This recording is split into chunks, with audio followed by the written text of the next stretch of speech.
Hello and a very warm welcome. Thanks for tuning into News 9 Live. I'm Kabir Naqvi. Joining me here in the studio is my colleague and political editor Brijesh Pandey. And what we're essentially up to is to take a look at the top stories that you might have missed out on for you to be on top of the news pulse of the day, if it were. We've got a long list of stories to cover, from domestic politics down south, Cauvery water issue. The Prime Minister, he's been on his rallies in Madhya Pradesh and Rajasthan, both poll bound. Let's not forget Rahul Gandhi in Chhattisgarh taking aim at the Modi dispensation, and of course talking about the remote control also, my own remote control here in my own hand. But that's not all. Athletic prowess of India on display. We've bagged 2 golds. We'll talk about that historic feat as well. And the C-295 aircraft that's also made its way to the Hindon airbase. Induction has properly been done, and we'll also show you some startling nice visuals from the upper reaches of Kashmir, where the season's first snowfall was witnessed. But first and foremost, ladies and gentlemen, let's shift our focus in a significant development.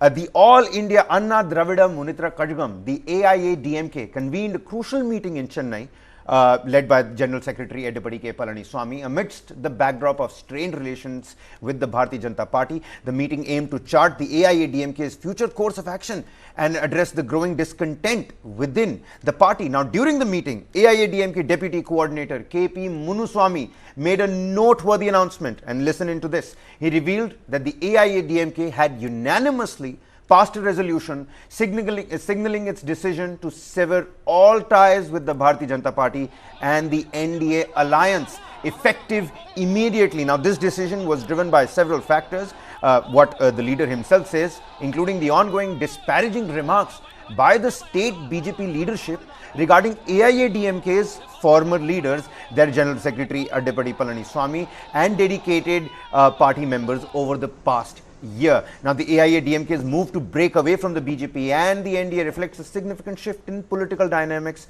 in the region, let alone the state of Tamil Nadu, and sets the stage for the potential realignments in the state of Tamil Nadu and its political landscape. My colleague Brijesh Pandey here in the studio. Brijesh, today itself we were talking about how the JDS and the BJP coalition, that type partnership, वहाँ पर भी किसी प्रकार का संकट सामने आ रहा है.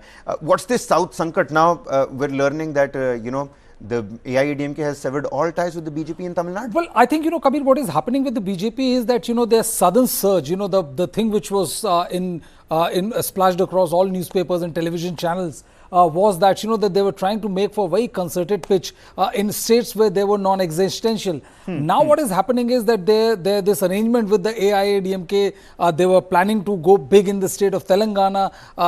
They were anyways, they're a player as far as the state of Karnataka is concerned. What is happening is that this particular breakup of ties is something which was on the wall, which was on the anvil. The reason being is the current BJP state chief minister, Annamalai. And what is happening is that that he has been regularly taking pot shots at the AIA-DMK, regularly attacking their leaders, talking about their corruptions, talking about various cases which was making AIA-DMK very, very uncomfortable. One of the spokespersons in one of the programs which we did, he went on to the extent of saying that that he has to understand, he means that the BJP has to understand that there can be only one lion in the jungle, and that lion, who is that lion? Nobody needs to be told. But and they had also put pressure on the BJP central leadership, saying that we are only talking to the central leadership. Who is this new kid on the block? We're completely dismissive of him. But the fact is that when a month later down the line, when the meeting happened, one picture caught everybody's eyes. There was sitting, the BJP state chief was sitting there right in the meeting where Palaniaswamy and other powerful leaders of the AIA-DMK faction was sitting. And the picture was very clear that the BJP was backing its state chief. And I think, the recent pot shot has also led to further deterioration of relationship between AIA-DMK and the BJP, where he took pot shots at J. Jayalalitha, which is a definite no-go area if you want to have any kind of equation with the AIA-DMK, and also Anna Durai, their founding members. So I mean, there was a lot of bad blood between the two, and they had already said something to the effect. But today's unanimous decision has definitely come as a setback for the BJP. If you look at the fact that they were looking for their southern surge, but it seems like the southern surge is going nowhere. Absolutely. You know, I do want to pick your brains in terms of what next for the Bharatiya Janata Party and their, South goal. But before that, let's quickly listen into a reaction coming in from KP Munnuswamy himself. Understand what this unanimous resolution actually is.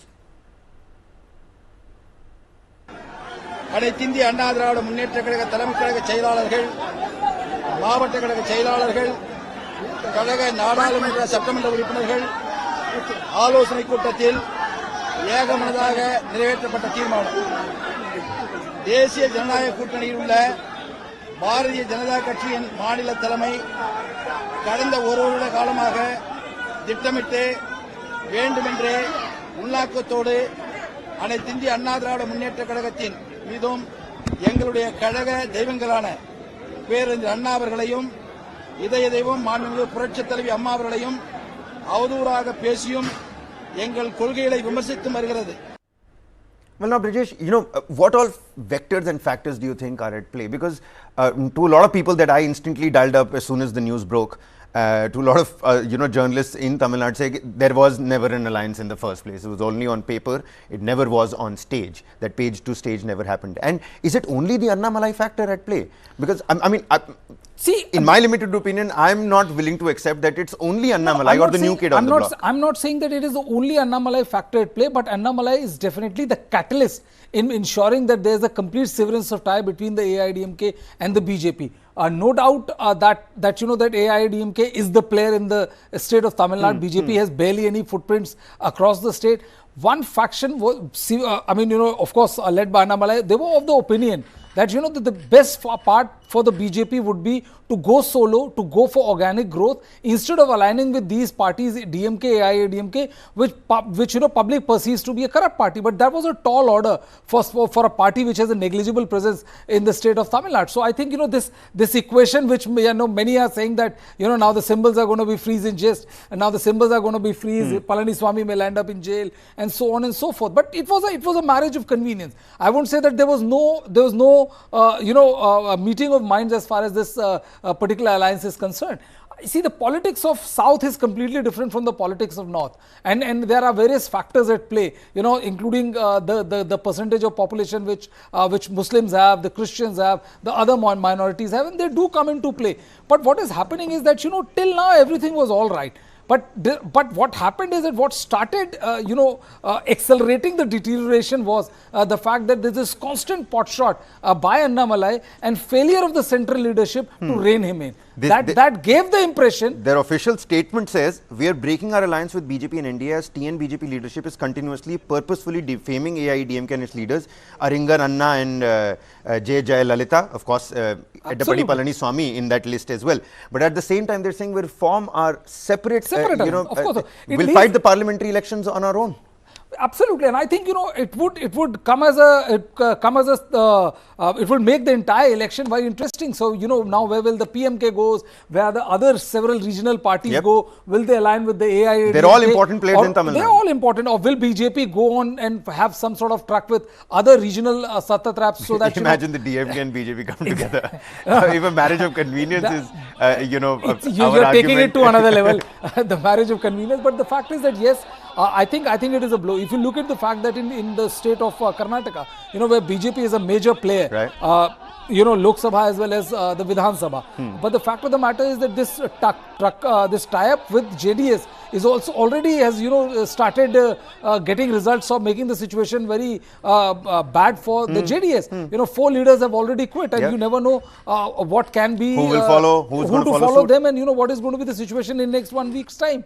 So I think a lot of turmoil is at place in the south, and I think nobody would have thought, honestly speaking, that that the BJP will be at the central of these conundrums which are witnessing right now in the state of Tamil Nadu. I can already envisage some op-ed articles tomorrow's newspaper, calling out the BJP's South game plan, many of them calling out the DMK and the AIDMK. It's all going to be, everybody's going to start taking sides. But you're right, this has certainly gotten really interesting. It has, and Kabir, what is very interesting is that it punches the BJP Southern Surge narrative. Because, a couple of years back, BJP was very assiduously building up which is what I was going to ask you next. That South Sankat there is a sankat for Oh, there's sure. a major sankat. I think, I mean, the sankat got, what is bad for the party or the optics is that the sankat got worse even before there could be a proper takeoff. You know, they were forced to land. And the thing is that, you know, the Telangana also, it is not, situation is not happening the way they had thought. You know, they did their national executive in the state We of all saw what happened with Hyderabad. Bandi Sanjay earlier in the Bandi day. Sanjay, you know, the whole might of the BJP, you know, right from Prime Minister to Amit Shah, everybody came down. You know, then Bandi Sanjay was shown an unceremonious exit. You know, then enter the new person. So I mean, you know, there's a lot of infighting as far as the state of Telangana is concerned. The Congress is on a major uptick as far as Karnataka is concerned, and what is happening right now in the state of Tamil Nadu is something which I think would literally put spade the BJP's aspirations. Andhra Pradesh, Telangana, dreams in the state of Andhra Pradesh, Telangana, Kerala. We already know what kind of ties the BJP has in the push it has been making. Well, with the I Christian mean, community if you go by Antony's mom, you know, the mother Mary is listening to Yes. to the wishes and you know, the hopes of all these. So certainly not looking bright and right for the BJP in the south. Many thanks, Brijesh, for helping us out with your insightful inputs on this breaking news. Ladies and gentlemen, AIA, DMK and BJP, this alliance, it ceases to exist. Well, why? Those reasons we'll let the minister tell you himself. Listen in. அனைத்திந்திய அண்ணா திராவிட முன்னேற்ற கழக தலைமை கழக செயலாளர்கள், மாவட்ட கழக செயலாளர்கள், கழக நாடாளுமன்ற சட்டமன்ற உறுப்பினர்கள் ஆலோசனை கூட்டத்தில் ஏகமனதாக நிறைவேற்றப்பட்ட தீர்மானம். தேசிய ஜனநாயக கூட்டணியில் உள்ள பாரதிய ஜனதா கட்சியின் மாநில தலைமை கடந்த ஒரு வருட காலமாக திட்டமிட்டு வேண்டுமென்றே உள்நாக்கத்தோடு அனைத்திந்திய அண்ணா திராவிட முன்னேற்ற கழகத்தின் மீதும் எங்களுடைய கழக தெய்வங்களான பேரறிஞர் அண்ணா அவர்களையும் இதய தெய்வம் மாண்புமிகு புரட்சித் தலைவி அம்மா அவர்களையும் அவதூறாக பேசியும் எங்கள் கொள்கைகளை விமர்சித்தும் வருகிறது. Well, now, ladies and gentlemen, of course, this alliance is over, but you know, elections have already taken place in Tamil Nadu. We're not looking up to elections in Tamil Nadu in the near future. However, several other key states where we are expecting elections to take place, all these states being poll bound, the Prime Minister, he has sounded the poll bugle in these particular states. Because take a look, in a significant political move, the Prime Minister, Narendra Modi, he kicked off his election campaign in Rajasthan with a grand roadshow in Dadia village, situated right on the outskirts of Jaipur. Now, this event, this particular roadshow, it marks the culmination of the 4 Parivartan Yatras organized by the Bharatiya Janata Party in preparation for the upcoming assembly elections in the state of Rajasthan. Now, speaking at a spirited public rally, and we all know how the Prime Minister, gets to when he's talking to a large crowd. The Prime Minister drew attention to the recent G20 summit, emphasizing that even countries previously skeptical about India's capabilities were left astonished by the summit's success. He also celebrated India's achievements on the global stage, including the recent lunar landing, Chandrayaan 3's successful soft landing on the dark side of the moon. However, the Prime Minister did not shy away from criticizing the Gehlot government in Rajasthan, asserting that their policies had led to the squandering of 5 valuable years of the state. This was a clear attempt to highlight the need for change and development in Rajasthan's political landscape.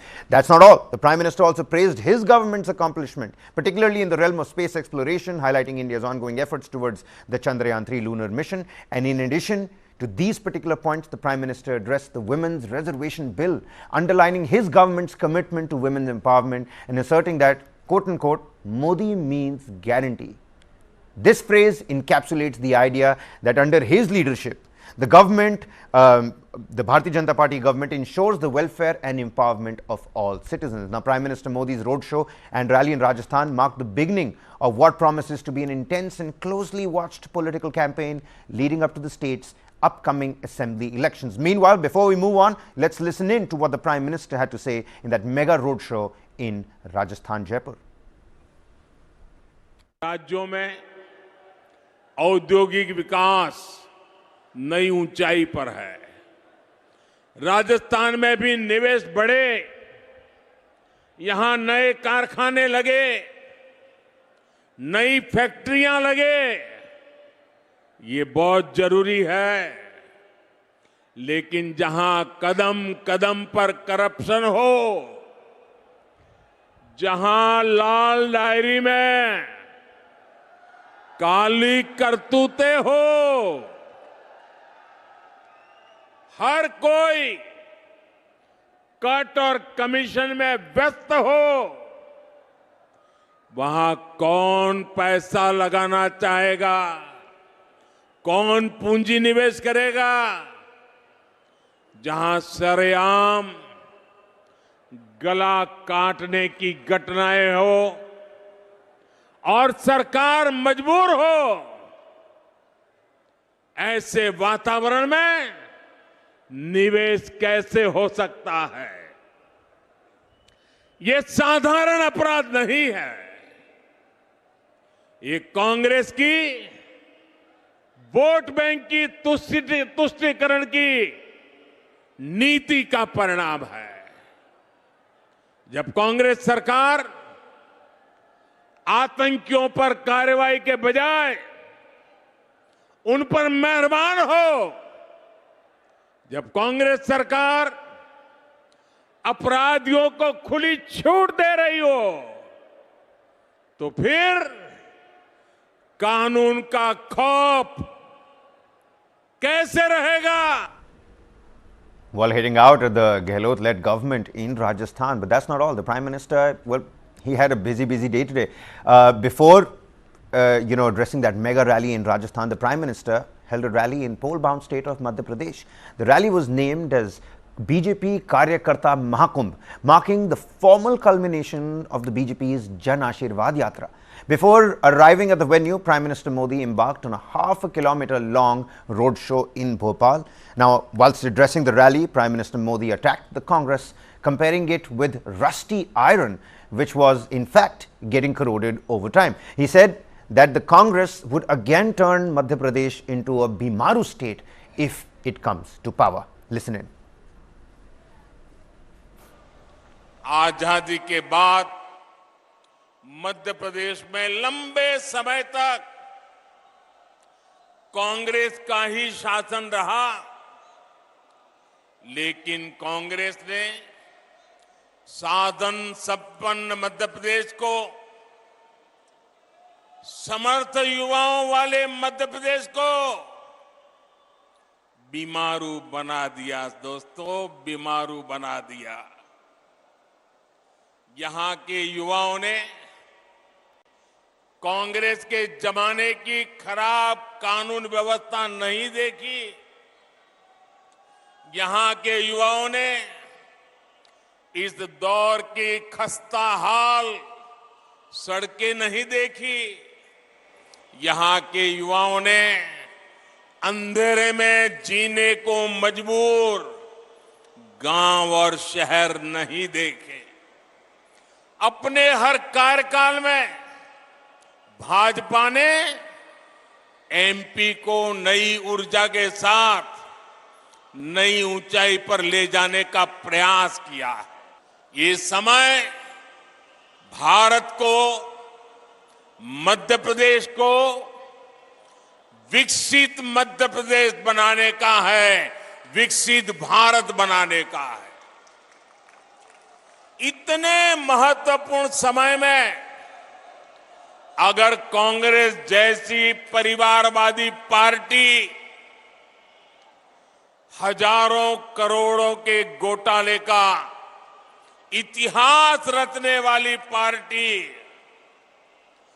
Vote bank का तुष्टीकरण करने वाली party को जरा भी मौका मिल गया तो मध्य प्रदेश को बहुत बड़ा नुकसान होगा। Well, now we've looked at what the Prime Minister had to say in Rajasthan and in Madhya Pradesh. Meanwhile, Chhattisgarh is another one of those states that is poll-bound. Let's give you a perspective of how the Congress is dealing, because that's the party in power in Chhattisgarh as well. Now, in a political move, Rahul Gandhi, the leader of the Indian National Congress, he inaugurated the Mukhyamantri Gramin Awas Nyaya Yojana in Chhattisgarh, a state that is already gearing up for crucial elections later on this year. Using a symbolic gesture, he activated the scheme remotely, and during his speech, he made several pointed remarks. He began by drawing a metaphorical parallel between the actions of the Prime Minister and his government and to his own party's approach. Rahul Gandhi highlighted the perceived secrecy surrounding the Modi government's decisions, likening them to clandestinely pressing a remote control button. In contrast, Rahul Gandhi emphasized that the Congress operates very transparently, openly pressing the button of their remote control. Now, the Congress leader did not shy away from addressing the contentious issues of public sector privatization as well. But before we do that and move on, let's listen into what Rahul Gandhi had to say on the remote control of the BJP and the remote control of the Congress party.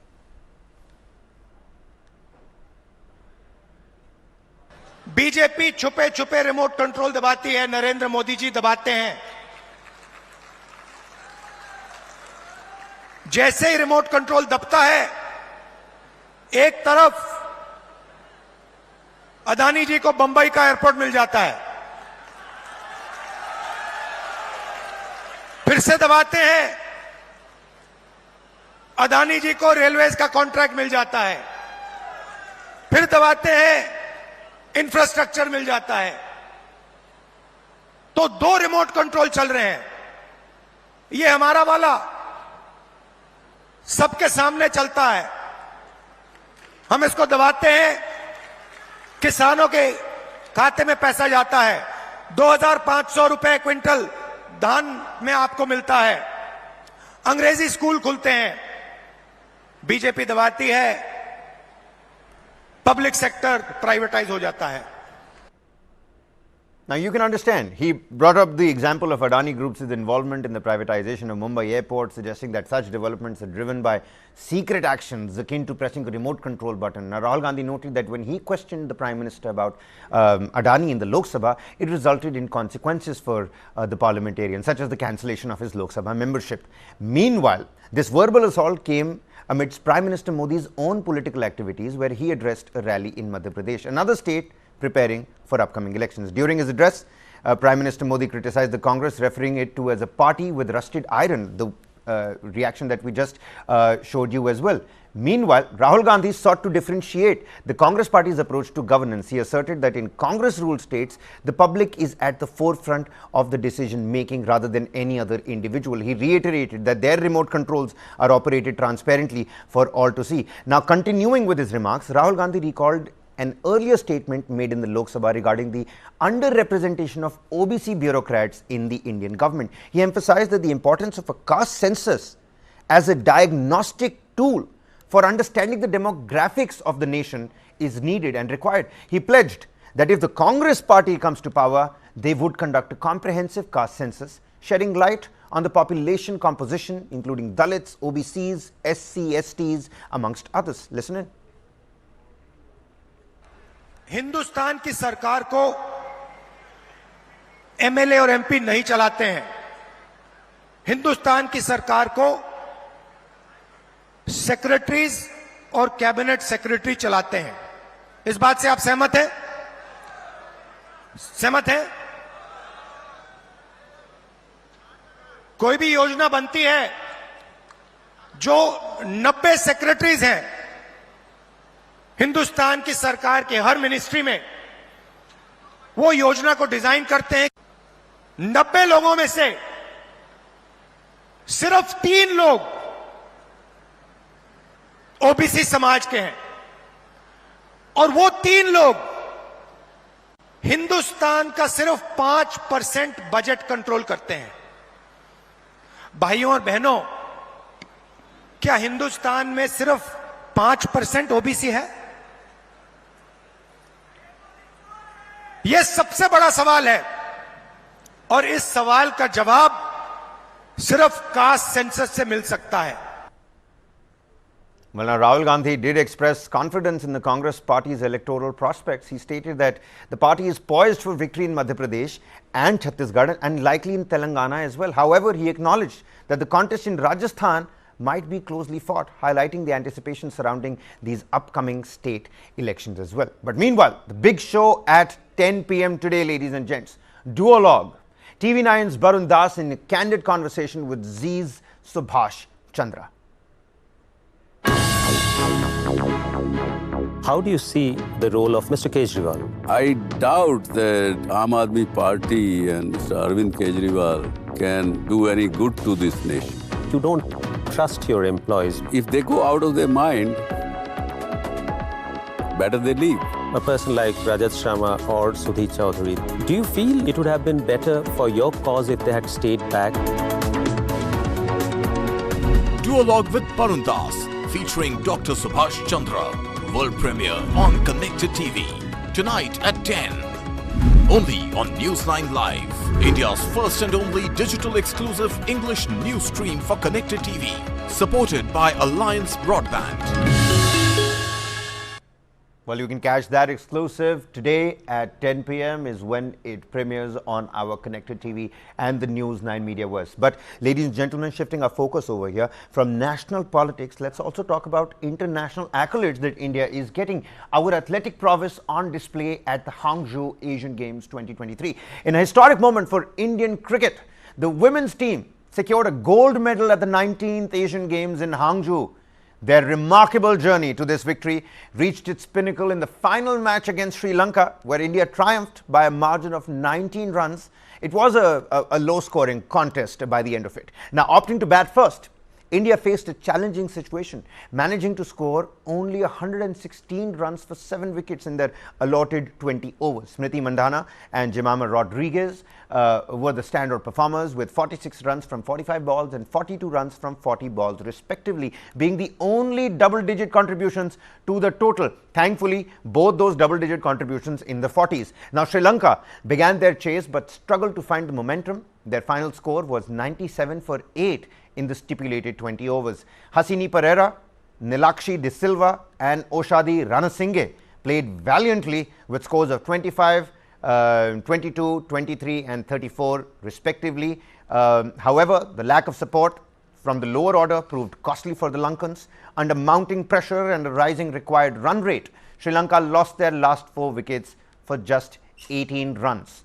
Now, Tita Sadhu was the star bowler for India, delivering an outstanding performance with figures of 3 wickets, 6 runs, while Rajeshwari Gaikwad also made significant contributions, taking 2 wickets at the cost of just 20 runs. Now, this gold medal marked India's second triumph at the Hangzhou Asian Games, following the men's 10-meter air rifle team's world record-breaking performance.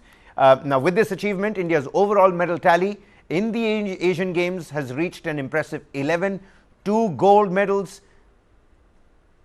4 silver medals and 6 bronze medals. Participating in the cricket event at the Asian Games for the first time, India made a memorable debut and secured the gold medal. In the 2 previous inclusions of cricket back in 2010 and in 2014, it was Pakistan that had claimed the gold. Now, BCCI Secretary Jai Shah, he celebrated the victory on Twitter, praising the 18-year-old sensation Tita Sadhu's remarkable bowling performance and congratulating the team and support staff for this historic achievement. And that's not all. Union Sports Minister Anurag Thakur also expressed his joy, stating, quote-unquote, "It's gold. Congratulations to our women's cricket team on their astounding debut at the Asian Games and bringing home the first ever gold in cricket. Valiant effort and terrific fielding from the women in blue, rising from the ashes and leaving cricket fans at the edge of their seats until the very last moment."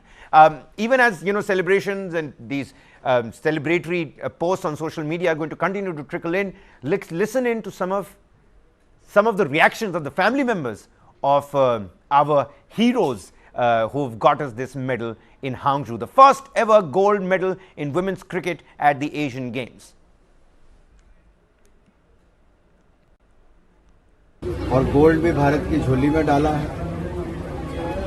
और इतना ही कहूँगा, नारी शक्ति वंदन bill pass हुआ तो 33% आरक्षण संसद से लेकर विधानसभाओं में, लेकिन जब हम प्ले फील्ड की बात करते हैं वहाँ पर तो महिलाओं ने हर क्षेत्र, वुमेन स्पोर्ट्स पर्सन है, अगर आप देखोगे तो 4 बॉक्सिंग वर्ल्ड चैंपियन हमारी वुमेन पिछले साल बनी। इसी तरह से ही पीवी सिंधु ने 1 बार ने 2 बार मेडल जिताया ओलंपिक्स में, मीराबाई चानू ने आपको टोक्यो ओलंपिक्स में, और उसके बाद फिर कॉमनवेल्थ गेम्स में। एक नहीं अनेक ऐसे उदाहरण देखने को मिलेंगे। लेकिन क्योंकि क्रिकेट अभी शामिल हुआ है और महिला क्रिकेट टीम ने शानदार प्रदर्शन करते हुए भारत को जीत भी दिलाई, गोल्ड भी दिलाया, बहुत बहुत बधाई। बहुत स्पेशल चीज़ है, हमने ये चीज़ काफ़ी देखी है टीवी पे। आई थिंक जब नीरज चोपड़ा गोल्ड जीते थे, मैं 100 खेली थी यूके में और मेरी मैच थी लाइक 15 मिनट्स में मुझे जाना था, पर मैं डीले करी और मैंने कॉल करके बोला कि थोड़ा सा 10 मिनट लेट आ रही है क्योंकि उनका लास्ट फोटो चल रहा था। एंड इस तरह से नेशनल एंथम बजा, इंडिया का फ्लैग हुआ। आई थिंक वो प्रीटी स्पेशल था। आई थिंक वो उस टाइम मेरे आंखों में काफ़ी थोड़ा सा आंसू टाइप आ गए थे, बट आज जब हुआ वो चीज़ सेम चीज़ जब इंडिया का नेशनल एंथम बजा और अपना फ्लैग आया, प्रीटी स्पेशल फीलिंग। वो हमको ज़्यादा आती नहीं है as cricketer, so really happy that we could contribute for the medal tally of Indian team. Of course बहुत अच्छा लग रहा है क्योंकि हम सिर्फ गोल्ड के लिए मेहनत करते हैं, जीतने के लिए मेहनत करते हैं, वो हम जीते, बहुत खुशी है एंड बहुत अच्छा लग रहा है, बहुत प्राउड फीलिंग है एंड थैंक्स टू इंडिया इतना सपोर्ट दिया एंड बस यही है। आई थिंक ओलंपिक में आएगा तो हम उसमें भी अपना पूरा जान लगा देंगे और बस यही है, गोल्ड जीतेंगे। Meanwhile, ladies and gentlemen, it's not just about cricket. India has had a spectacular start at the ongoing Asian Games 2023 in Hangzhou in China, setting new records and clinching medals across various sports. In the shooting category and event, in the men's 10-meter air rifle team event, India's shooting contingent consisting of Divyansh Singh Panwar, Drudraksh Balasaheb Patil and Aishwarya Pratap Singh Tomar secured a gold medal with a total of 1,893.7 points, setting a new world record. Aishwarya Pratap Singh Tomar also won an individual bronze in the men's 10-meter air rifle final, whilst Rudraksh claimed the 4th position. And that's not all. Let's shift our focus to our rowing excellence. India's rowing team performed admirably, grabbing a bronze medal in the men's 4 final with a time of 6:10.81. Balraj Panwar narrowly missed out on a medal, finishing 4th in the men's singles sculls finals. Now the men's quadruple sculls also secured a bronze medal, finishing behind China and Uzbekistan only.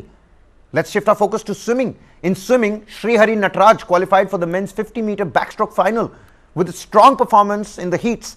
Likhit Selvaraj also qualified for the 100-meter men's breaststroke final, whilst Mana Patil couldn't secure a spot in the women's 50-meter backstroke final.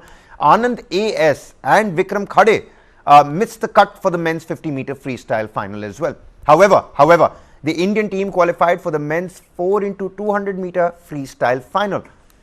There were some mixed results in tennis. Tennis had mixed results for India, with Yuki Bambri and Rohan Bopanna facing a surprising defeat in the men's doubles second round against Uzbekistan's Sergey Fomin and Humayun Sultanov. On the brighter side, Ankita Raina secured victory in the women's singles second round against Uzbek Sabrina Olimjonova. And in the 3x3 basketball triumph, India caught everyone's attention in that particular event, defeating Japan with a score of 20-16. And of course, the cricket glory is something that we've just spoken about already, the first gold for Team India in terms of women's cricket. If the medal tally is to be looked at, there are some promising prospects. 2 golds, 3 silvers and 6 bronze medals. India's medal tally at the Asian Game is off to a promising start. As the games continue, there are high hopes for more outstanding performances from the Indian contingent and athletes in various disciplines, including boxing, judo, well, you name it, in the days to come, ladies and gentlemen. जैसे ही हम match खेल के पीछे आए, हमारे coaches ने हमें सबसे पहले कांग्रेचुलेशन दी। ये नहीं पूछा कि मैच कैसा रहा या फिर, क्योंकि कोचेस के शक्ल पे भी वो एक खुशी झलक रही थी अलग ही। और हमें जब जैसे ही पता लगा कि हमने इंडिया के लिए पहला गोल्ड मेडल जीता है, तो वो एक अनएक्सपेक्टेड खुशी थी। इतनी खुशी आज तक किसी भी मेडल में नहीं हुई कि इंडिया के लिए पहला एशियन मेडल जीता है। Now again, shifting our focus, need to streamline our thoughts, because the souring India-Canada ties is something that we have to focus on as well. So many factors and vectors at play on that particular story. The Baloch Human Rights Council of Canada has once again raised an issue with the Canadian government's handling of the death of Baloch activist Karima Baloch.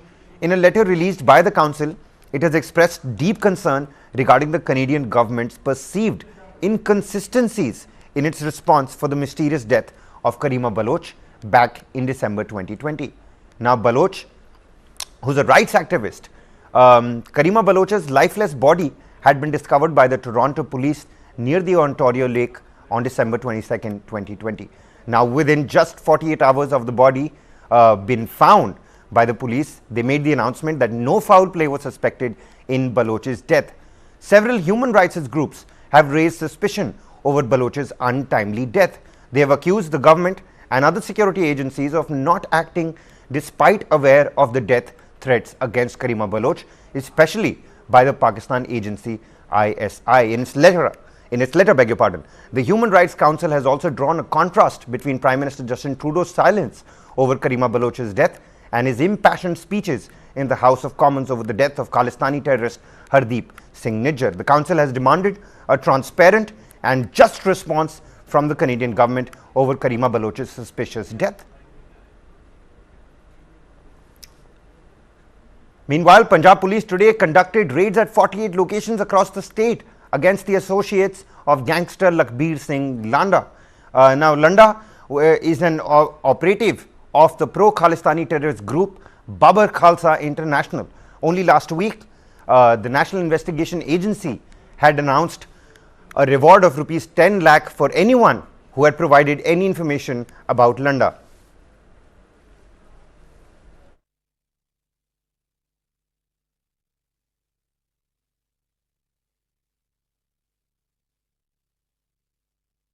Now, Landa, a resident of the Taran district of Punjab, is currently believed to be residing in the Edmonton in Alberta, Canada.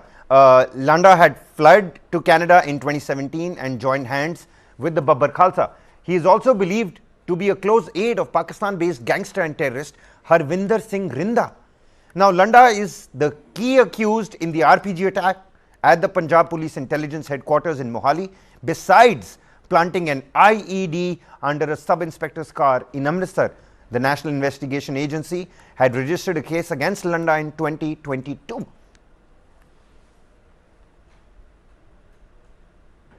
आज जो checking अभियान हैगा ये 48 जगह ते एक साथ ही checking अभियान चलाया गया ते ਜਿਹੜੇ ਸਸਪੈਕਟਡ ਹੈਗੇ ਸਟੇਟਸ ਉਹਨੂੰ ਰਾਉਂਡ ਅਪ ਕੀਤਾ ਗਿਆ ਹੈ ਉਹਨੂੰ ਵੈਰੀਫਾਈ ਕਰ ਰਹੇ ਹਾਂ ਤੇ ਆਪ ਨੂੰ ਅਸੀਂ ਸ਼ਾਮ ਤੱਕ ਦੱਸਾਂਗੇ ਕਿ ਵੈਰੀਫਿਕੇਸ਼ਨ ਵਿੱਚ ਕੀ ਨਿਕਲਿਆ. And that's not all. There's another angle at play. The Delhi Police's special cell has issued a new dossier against Khalistani terrorist Gurpatwant Singh Pannu. As per the dossier, a total of 16 cases have been registered against Pannu in Punjab, Haryana and Uttarakhand. Most of the cases have been registered under the Unlawful Activities Prevention Act. The dossier states that Pannu acts with an aim to balkanize India and divide it along religious and communal lines. It also accuses Pannu of brainwashing the Muslims of India and creating a separate Muslim country with the name of Democratic Republic of Urdustan. Meanwhile, acting against Pannu, the NIA on Saturday seized Pannu's properties in Amritsar and Chandigarh. Now, property confiscation notices were put outside Pannu's residence in Chandigarh, Sector 15C, and also at Pannu's agricultural land in Amritsar. These actions too were taken under the Unlawful Activities Prevention.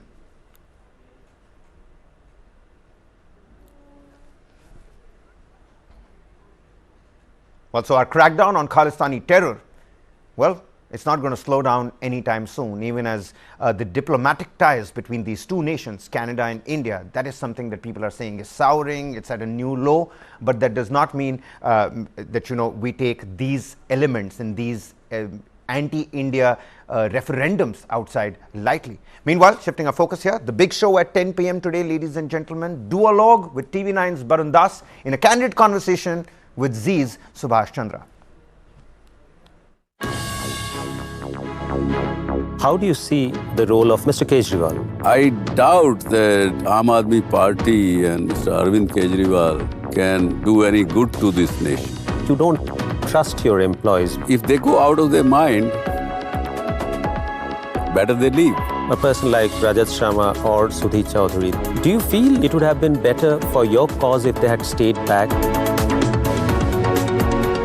Duologue with Barun Das, featuring Dr. Subhash Chandra. World premiere on Connected TV. Tonight at 10.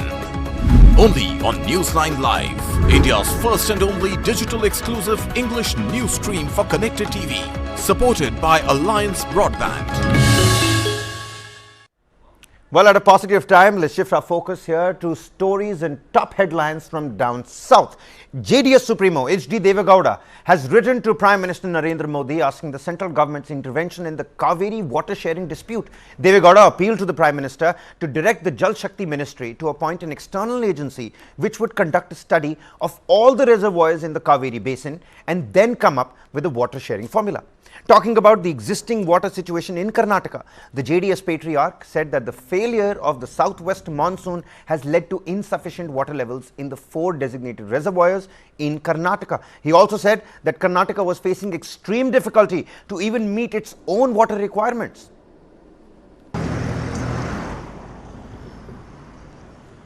Southwest monsoon and the northeast monsoon, how it is going to help Tamil Nadu. All details I have covered, and it is now, I hope and trust, the Honorable Prime Minister will ask. The issue was raised in the Rajya Sabha, and at that time also I made an appeal. I hope, sincerely trust, the Prime Minister will certainly take action and see that further damage will not going to take place. So far as Karnataka is concerned, with these words, I again stress on the point, you people should only confine for the issues that have been raised in this letter, including the latest photo that has been placed before all of you. Meanwhile, repercussions of the Cauvery water row. Farmer groups and pro-Kannada organizations have called for a Bengaluru bandh on Tuesday, the 26th of this month, which is tomorrow, which is expected to bring many operations in the city to a complete standstill. Over 175 organizations across the state have declared their support for the bandh, standing with farmer groups protesting the release of Cauvery water to Tamil Nadu, with opposition parties backing the bandh and Chief Minister Siddaramaiah assuring that the government won't hinder it. A complete shutdown is pretty much likely. But before that, let's take a look at the services that are likely to be closed, ladies and gentlemen. Both the Karnataka State Road Transport Corporation, the KSRTC, and the Bengaluru Metropolitan Transport Corporation, the BMTC, services are likely to be affected as their staff and workers' federation support have come out for the bandh openly. Ola, Uber drivers and owners' association President Tanveer Pasha announced support for the bandh, and their services will be unavailable on Tuesday. Whilst private school union General Secretary Shashi Kumar stated support by wearing black bands, many schools and colleges are yet to declare a holiday, with a decision that is still pending. Hotel and restaurant associations will also keep their outlets closed on Tuesday, urging restaurant owners across the city to follow suit. Now, in terms of what services will remain open, not a lot, just 2. You've got the Bengaluru Metro Rail Corporation Limited, which will continue running metro services throughout the city without disruptions, and emergency vehicles including ambulances and pharma vehicles as well as important goods carriers will operate as usual. Hospitals and medical stores will remain open for service. Meanwhile, not just the 26th, 29th, the city of Bengaluru could see another citywide bandh.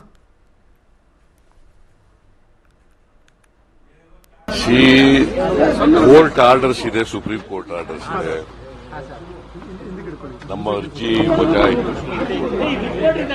ನಾವು ನೀರು ಬಿಡಕ್ಕಾಗಲ್ಲ ಅಂತೇಳಿ ವಾದ ಮಾಡೋದು. ಯಾಕಂತಂದ್ರೆ Karnataka Kaveri water regulatory committee ಮತ್ತೆ management authority ಎರಡೂ ಕೊಟ್ಟಿರ್ತಕ್ಕಂಥ ಆದೇಶವನ್ನು ಪ್ರಶ್ನಿಸಿ ನಾವು ಅರ್ಜಿ ಹಾಕಿದ್ದೆವು, ಪಿಟಿಷನ್ ಹಾಕಿದ್ದೆವು ಸುಪ್ರೀಂ ಕೋರ್ಟ್ನಲ್ಲಿ. ಇಲ್ಲ, ಅವರು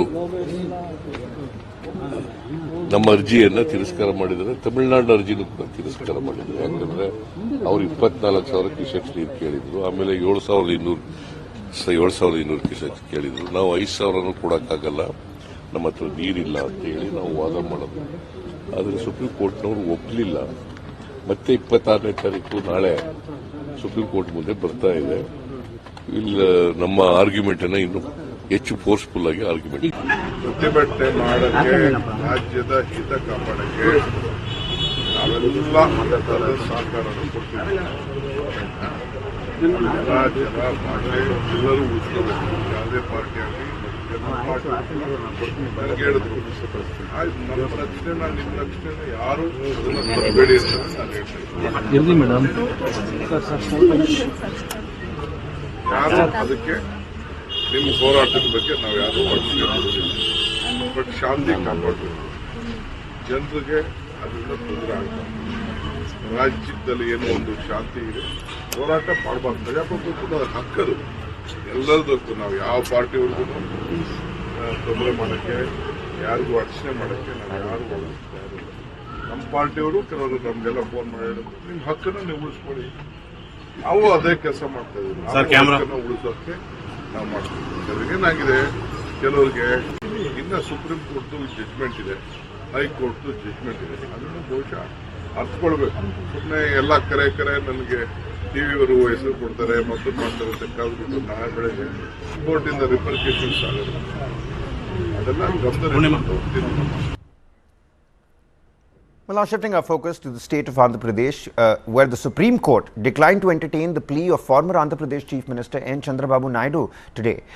His plea sought the quashing of the FIR filed against him by the state's Crime Investigation Department, the CID, in connection with an alleged scam in the Skill Development Corporation.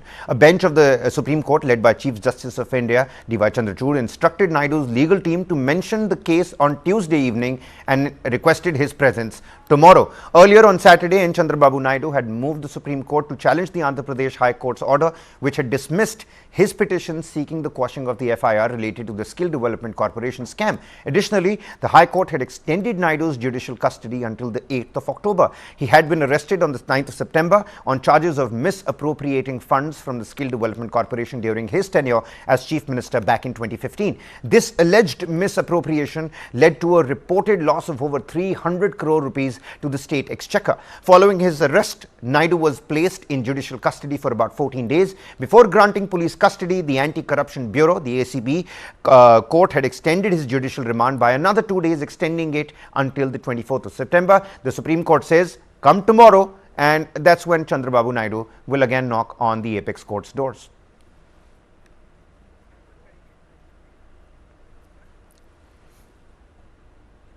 Well, now, ladies and gentlemen, at the same time, a story about boosting logistical efforts of the Indian Air Force, boosting our surveillance and tactical abilities when we're talking about the Indian Air Force. Now, in a boost to its logistical capabilities, the Indian Air Force has welcomed its first C-295, the C-295 medium tactical transport aircraft.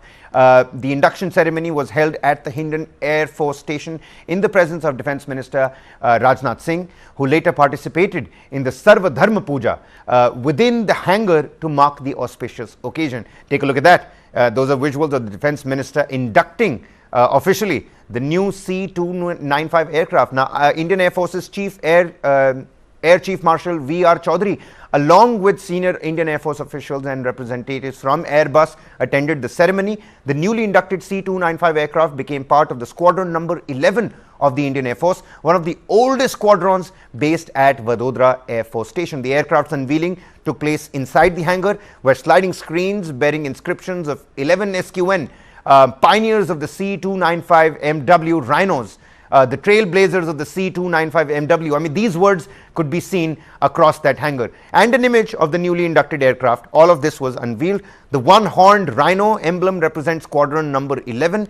This milestone follows the Indian Air Force Chief receiving the first of the 56 C-295 transport aircraft on September 13, 2 years after India inked a rupees 21,935 crore deal with Airbus Defence and Space to replace its aging Avro 748 fleet. The aircraft arrived in Vadodara on the 20th of September, shortly after being handed over to the Indian Air Force in the southern Spanish city of Sevilla. Airbus plans to deliver the first 16 aircraft in flyaway condition from its final assembly line in Sevilla by 2025. The remaining 40 aircraft will be manufactured and assembled by India by the Tata Advanced Systems, the TASL, as part of an industrial partnership. The production of aircraft components is already underway in the main constituent assembly facility in Hyderabad, and these parts set to be transported to the final assembly line in Vadodara, which is expected to become operational by November 2024. Now, notably, Prime Minister Narendra Modi laid the foundation stone for the Vadodara manufacturing facility in October of the previous year. This marks the first instance of a private consortium manufacturing military aircraft in India. The C-295, well, welcome home, buddy.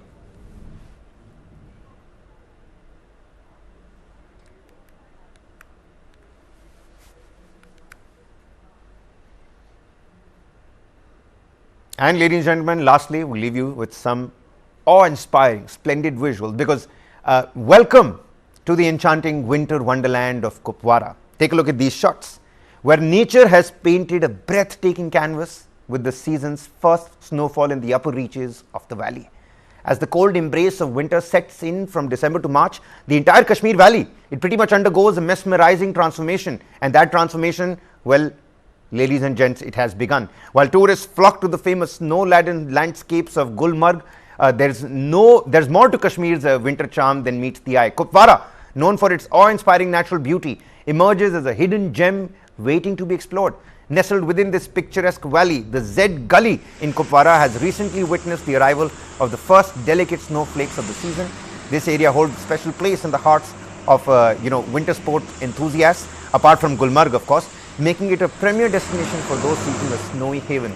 Its pristine landscapes and snow-covered vistas beckon visitors from every corner of the globe. Now, as the region dons its snowy attire, Kupwara stands as a testament to the unparalleled beauty that Kashmir has to offer during the winter months. Whether you're a nature lover, an adventure seeker, or simply someone in search of tranquility amidst the snow-covered mountains, Kupwara promises an unforgettable winter, ladies and gentlemen. Leaving you with some of these shots, this is Kabir Naqvi signing off. Thank you for watching Top Stories.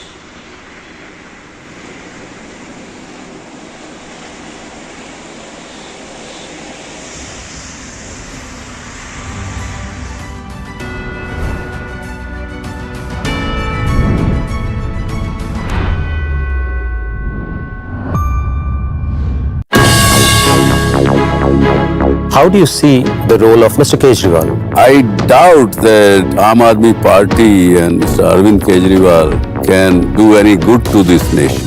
You don't trust your employees. If they go out of their mind, better they leave. A person like Rajat Sharma or Sudhi Chaudhary, do you feel it would have been better for your cause if they had stayed back? Duologue with Parundas, featuring Dr. Subhash Chandra. World premiere on Connected TV. Tonight at 10. Only on News9 Live. India's first and only digital exclusive English news stream for Connected TV. Supported by Alliance Broadband.